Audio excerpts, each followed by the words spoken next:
Assalamualaikum.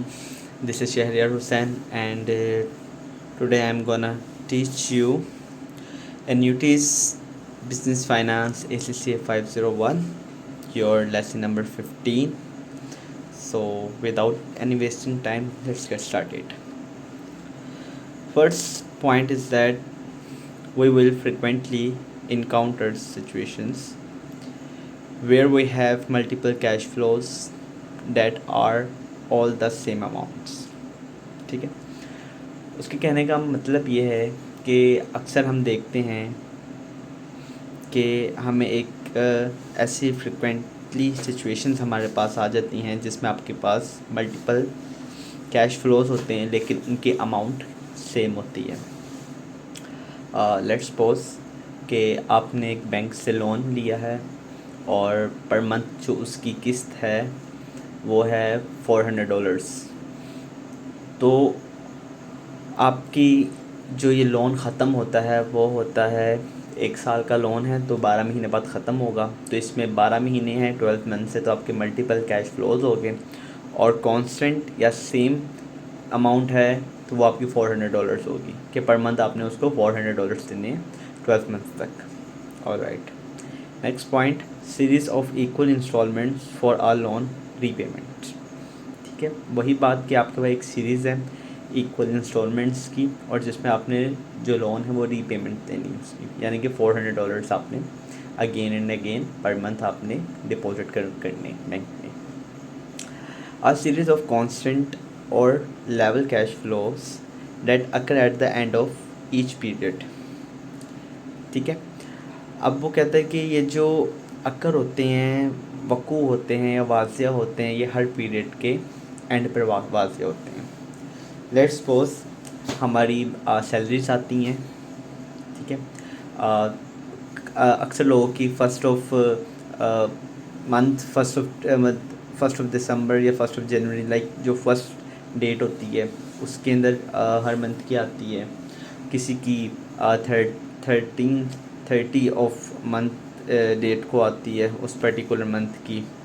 सही है, जैसे मेरी है तो मेरी 28 को आ जाती है सैलरी, तो मतलब एक फ़िक्स है एंड ऑफ द मंथ। ठीक है, for same fix number of periods is called an ordinary annuity. सही है, और उसमें आपके फ़िक्स नंबर ऑफ पीरियड्स होंगे is called annuity. Fix number of periods means 1 साल के लिए है तो 12 महीने, 2 साल के लिए है तो 24 माह होंगे, तो इसको हम कहते हैं ऑर्डिनरी एन्यूटी। मुख्तसर करके इसको बताता हूँ कि ऑर्डिनरी एन्यूटी उसे कहते हैं जिसमें आपके पास मल्टीपल्स या सीरीज़ ऑफ कैश फ्लोज हों, लेकिन जो उसमें आपने पेमेंट करनी है वो आपने कांस्टेंट पेमेंट मेथड के ज़रिए पेमेंट करनी है, सेम अमाउंट आपने पे करनी होती है eight the end of the period. Okay, next point is that present value for annuity cash flow क्या होते हैं। For annuity calculations, we use variations of present values equations. The present value of an annuity of $C per period.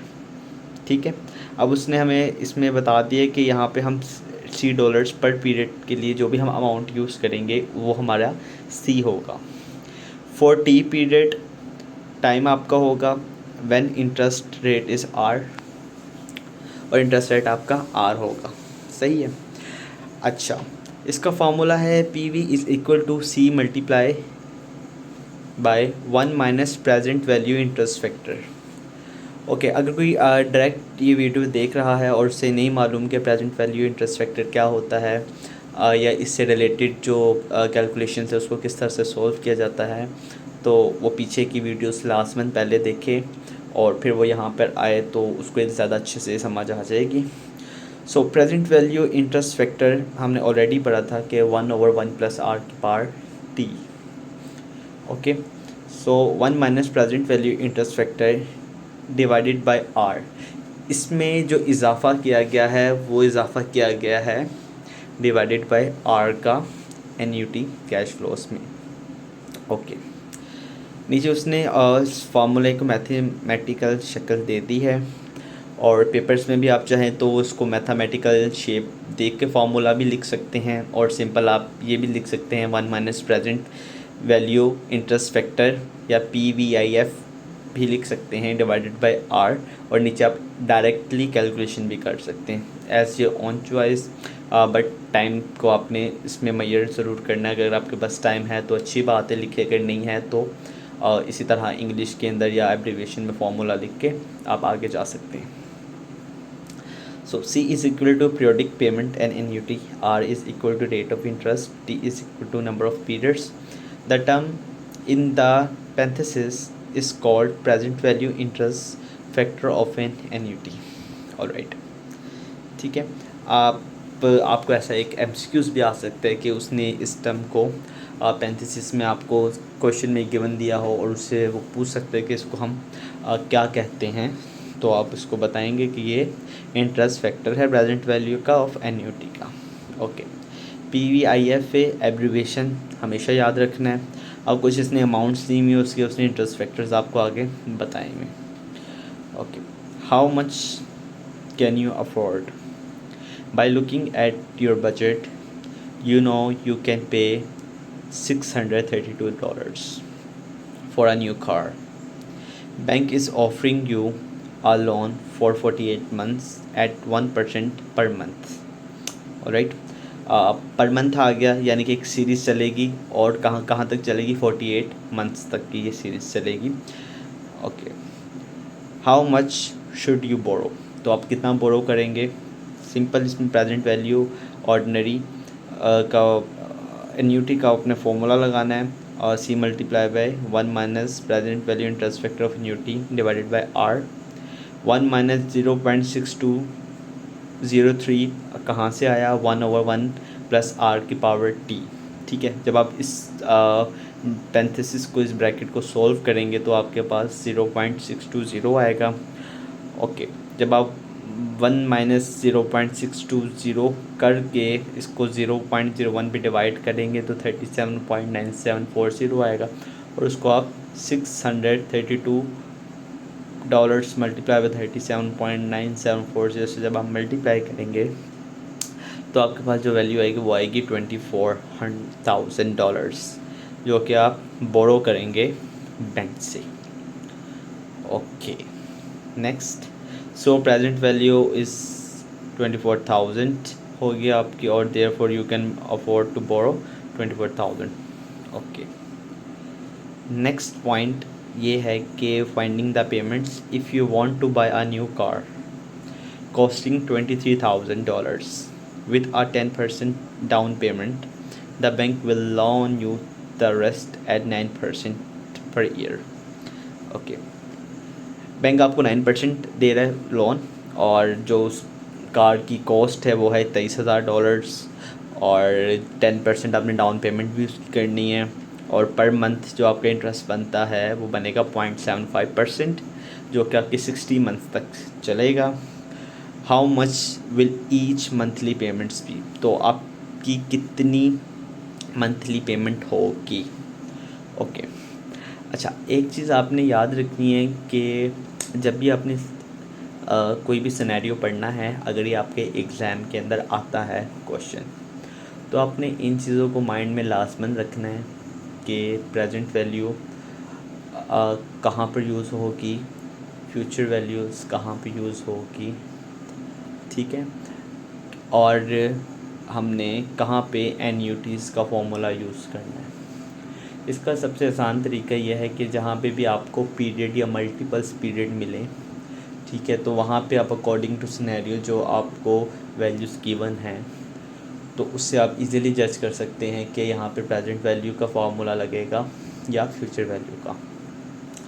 और जहाँ पे आपके पास series आ जाएं, ठीक है, पर मंथ की बात कर ली जाए, या 60 मंथ्स की बात की जाए, 24 मंथ्स की बात की जाए, ठीक है, तो यहाँ पर आपके माइंड में होना चाहिए कि यहाँ पे आपका एन्यूटीज़ के फॉर्मूलाज यहाँ पे लगेंगे, और उसमें से आपने देखना है कि आपके पास गिवन वैल्यूज़ कौन सी और कौन सी आपने फाइंड करनी है।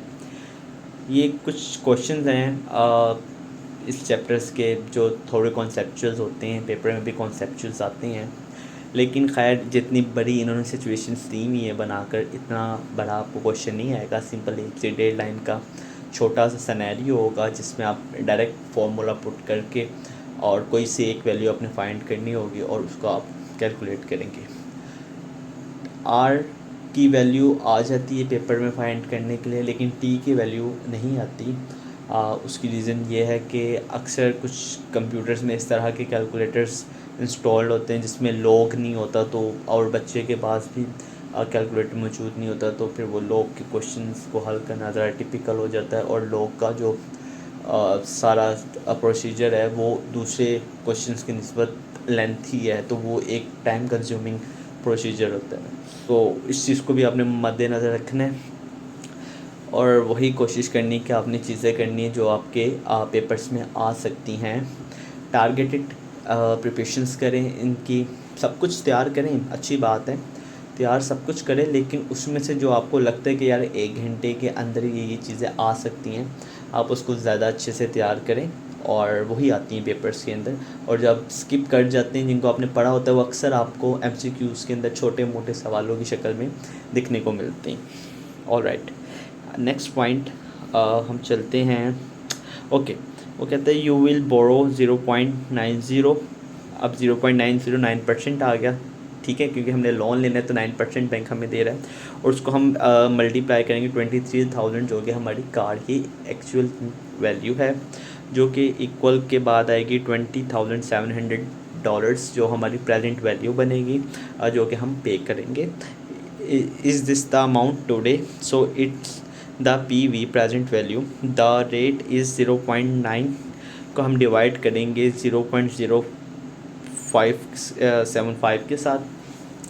12 से डिवाइड इसलिए किया है क्योंकि 48 मंथ से तो हम एग्जैक्टली हर एक का तो नहीं हम निकालते, तो हम एक ईयर को लेते हैं, उसको कंसीडर करते हैं, और उसमें जो आपकी रेशो आती है इंटरेस्ट फैक्टर या डिस्काउंट फैक्टर की, तो उसको हम सीरीज़ पे कंसीडर करते हैं कि अगले साल भी यही रेशो होगी, उससे अगले साल भी यही रेशो होगी। सो 0.0075 आपकी आर आ गया, और पीरियड तो आपको गिवन है 60 पीरियड आपने आपको गिवन किया हुआ है। सिंपल फार्मूला पुट किया उसमें वैल्यूज उसने पुट की है, और जो C multiply by 48.1737 right hand side पे मल्टीप्लाई हो रहा है, तो जब वो लेफ़्ट हैंड साइड पे गया तो डिवाइड हो गया, और C की वैल्यू आपकी 429.70 पर मंथ आपकी जो किस्त बनती है जो आपने देनी है वो निकल आई है। ओके, अगला है finding the number of the payments. अच्छा, कहते हैं to repay a loan of $1,000 आपने रीपे करनी है। Mister X can only afford to pay $20 per month. Alright, interest rate is 1.5% per month. ये पर मंथ पे थोड़ा जोर इसलिए दे रहा हूँ कि ये पर मंथ जहाँ पे भी आपको पेपर में अगर नज़र आए तो आपने समझ जाना है यहाँ पे एन्यूटी वाला चक्कर शुरू हो गया। How long will it take to repay the loan. Okay, इसमें आपने प्रेजेंट वैल्यू $1,000 दी हुई, C आपकी 20% है, R आपका 1.5% है, T आपने फाइंड करना है। सही है, सिंपल वही formula PV is equal to C multiply by 1/1 plus R की पावर T। ओके, सिंपल इसमें वैल्यूज पुट करें, एंड पे आपके पास जो आंसर आएगा वो 1.015T लेफ़्ट हैंड साइड पे आपके इक्वल आएगा, और 1/0.25 को जब डिवाइड करेंगे तो आपके पास 4 आंसर आएगा। मींस के आपके पास आएगा 1.015T इक्वल टू 4। ठीक है, पीछे हम T के वैल्यू फाइंड आउट कर चुके हैं पिछले लेक्चर्स में। ऑलराइट, तो हमें मालूम है कि जब भी हमने कहा था जो भी हमारी पावर होती है T होती है, जब भी हम इसको फाइंड आउट करते हैं तो हम लॉग लेते हैं। जब हम लॉग लेंगे तो T हमारा बाहर आ जाएगा, इक्वल टू जो राइट हैंड साइड की वैल्यू होती है वो आपके ऊपर आ जाती है, और जो लेफ़्ट हैंड साइड की वैल्यू होती है वो उसके नीचे आ जाती है, यानी कि log 4 डिवाइडेड बाय log 1.015 आएगा। तो T इज़ इक्वल टू जब आप T4 का log लेंगे और नीचे 1.015 का लोग लेंगे, जो भी आंसर आएगा उसको डिवाइड करेंगे तो आपके पास एग्जैक्ट आंसर आ जाएगा। जो इन्होंने बताया है ये बनता है 93 मंथ्स और 7.75 ईयर्स। सही है। इसमें इसने taking log on both side वही सारा कुछ इसने किया हुआ, और एक्स लॉग, खैर ये एक्स की आपको ज़रूरत नहीं है, जो मैंने आपको वो इसमें समझाया तो बेसिक कॉन्सेप्ट्स आपका वही है, उस तरह से आप इसको इजीली फाइंड कर सकते हैं। प्रोसीजर सबके सेम ही है, तो आई थिंक सो आपको इसको फाइंड आउट करने में मुश्किल नहीं होनी चाहिए। अगर फिर भी कोई क्वेश्चन हो तो आप मुझसे पूछ सकते हैं। नेक्स्ट है find the rate. R find करना है। An insurance company offer to pay you $1000 per year. ठीक है। If you pay 6710 up front means for अनफिल फॉर आपने देने what rate is applicable in this 10 years annuity. सही है। अब यहाँ पे ईयर्स की बात उन्होंने की और साथ एन्यूटी भी लिख दिया, तो यहाँ से क्लियर हो गया कि अच्छा भाई ईयर्स में तो एन्यूटी का ही फॉर्मूला लगेगा। हमारे पास में सी भी गिवन है $1000, पी वी 6710 का हमें, अच्छा वैसे इसमें पी वी का हमें पता ही ऐसे लगा था जब उसने कहा ना अप फ्रंट, तो उससे आइडिया होगा कि जो उसी वक्त मतलब कि हमने पेमेंट करनी है तो वो हमारे पास $6710 होनी चाहिए, और 1000 हमारी फिर सी की वैल्यू या फ्यूचर वैल्यू जो होगी वो उसमें चली जाएगी। ठीक है। और टी हमारे पास 10 ईयर्स उसमें दिया हुआ, आर हमने फाइंड करना है, तो simple P V is equal to C multiply by 1/पी एफ। प्रेजेंट वैल्यू फैक्टर जो हमने पढ़ा था 1/1 + आर पार टी।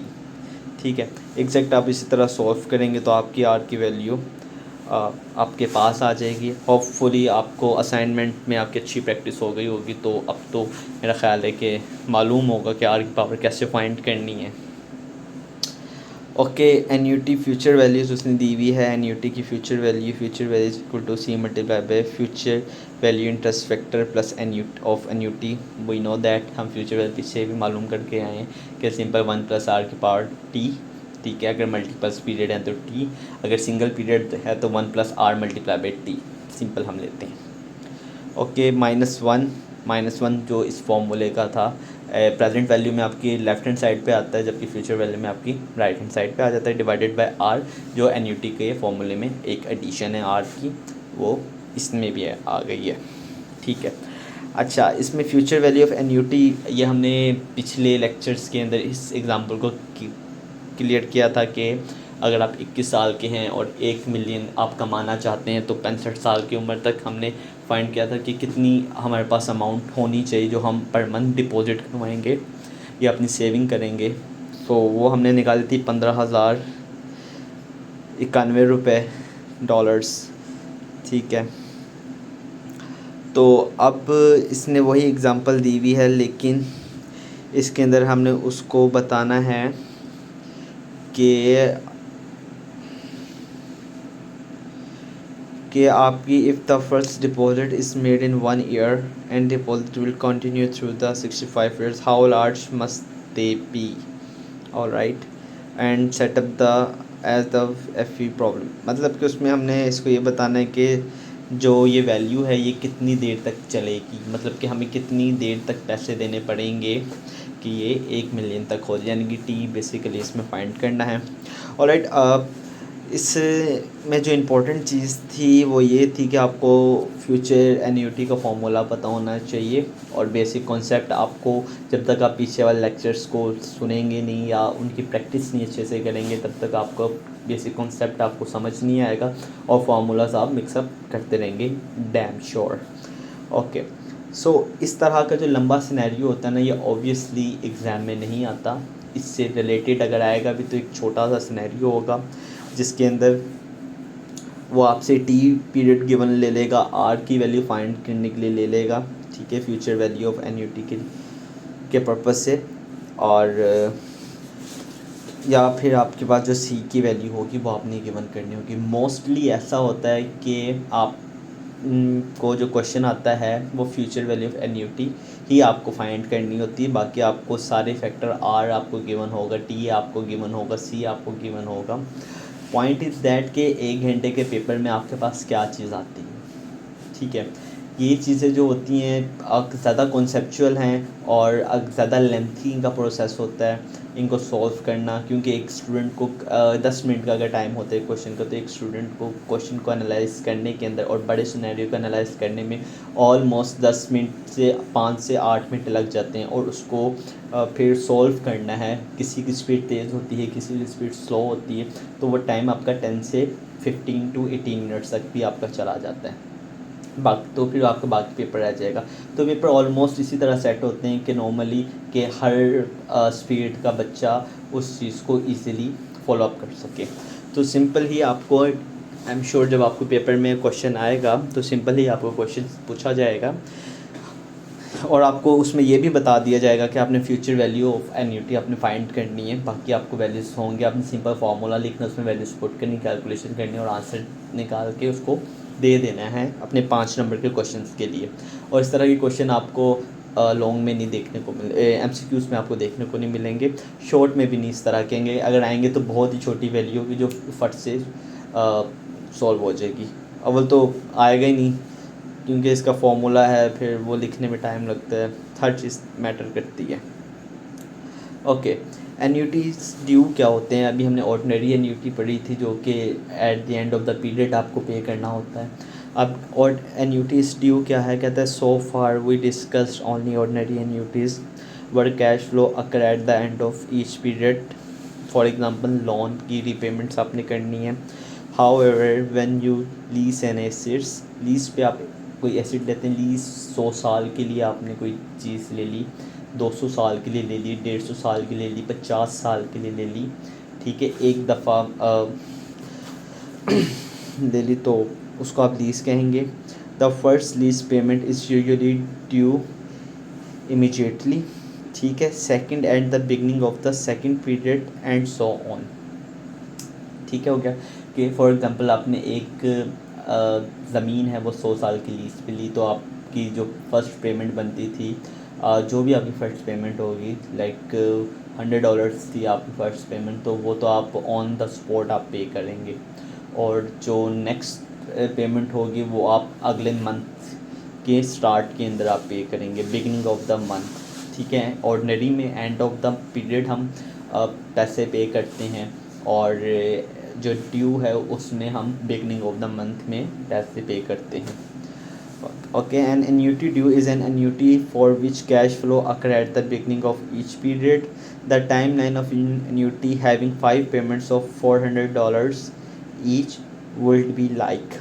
Okay, अच्छा, टाइमलाइन उसने आपको दिखा दी है। उसने बताया कि ज़ीरो से मुराद आप ले लें कि आपने जो लीज़ पे पेमेंट की है ऑन द स्पॉट वो आपकी $400 थी। नेक्स्ट मंथ आपका फर्स्ट मंथ था, उसमें $400, सेकंड में 400, थर्ड में 400, 5 में 400, ठीक है, और ऑन सो आपका 400 चलता रहेगा। 400 हमने ऑलरेडी पढ़ा हुआ, जो एन्युटी होगी वो सेम पेमेंट्स होंगी, ठीक है, और वो एक सीरीज़ होगी। सो उसके मुताबिक एक सीरीज़ चल रही 1 2 3 4 5 की, और $400 इसके एक कॉन्स्टेंट वैल्यूज़ हैं। ओके, कहते हैं the present value of a 4 years $400 ordinary annuity at 10% is $1,267.95। अब एडिंग ऑन द एक्स्ट्रा $4, अगर आप 1,260.75 में उसको ऐड अप कर देते हैं तो आपकी जो प्रेजेंट एन्युटी की वैल्यू है वो आ जाएगी 1,667.95, the present value of this annuity due. तो ये इस एन्युटी ड्यू की प्रेजेंट वैल्यू होगी। अच्छा, ये एक नीचे रिलेशनशिप आपको बताया गया है एन्युटी ड्यू और ऑर्डिनरी एन्युटी के अंदर। सो आपने इस चीज़ को याद रखना है कि annuity due is equal to ordinary annuity value x + 1 + x multiply by 1 + x के इक्वल होती है। और बाजू का देख, जहाँ तक मुझे याद पड़ता है कि क्वेश्चन भी इस तरह से एक MCQs में आया था कि जिसमें उसने कहा दिया हुआ बताया हुआ था कि ऑर्डिनरी जो एन्युटी है की वैल्यू ये है, लेट्स सपोज 72 है, ठीक है, तो ये किसके इक्वल होगी? एन्यूटी ड्यू के वैल्यू की इक्वल होगी, ठीक है, प्रेजेंट वैल्यू फैक्टर के इक्वल होगी, या फ्यूचर वैल्यू इंटरेस्ट फैक्टर के इक्वल होगी। इस तरह से भी एक क्वेश्चन आया था। तो अगर रिलेशनशिप याद हो तो जो ऑर्डिनरी एन्यूटी की वैल्यू होती है वो हमेशा इक्वल होती है ऑर्डिनरी एन्यूटी ड्यू की वैल्यू के साथ। ओके, तो आज का लेक्चर हम यहीं पे वाइंड अप करते हैं। और अगर किसी को कुछ समझ ना आई हो, कुछ पूछना हो, तो वो कमेंट सेक्शंस में पूछ सकता है मुझसे। ग्रुप का लिंक भी मैं डिस्क्रिप्शन में पिन कर दूँगा, वहाँ आप ऐड हो सकते हैं और अपनी क्यूरीज आप वहाँ भी पूछ सकते हैं। सो और अगर आपको ये वीडियो मेरी इन्फॉर्मेटिव लगी हो, पसंद आए, तो इसको लाइक कर दीजिएगा और चैनल को सब्सक्राइब करना मत भूलिएगा। बाकी हम मिलते हैं नेक्स्ट सेक्शन में इंशाल्लाह, perpetuities the lesson number 16। So we will discuss soon. तब तक के लिए अल्लाह हाफिज़, फ़ी अमानिल्लाह।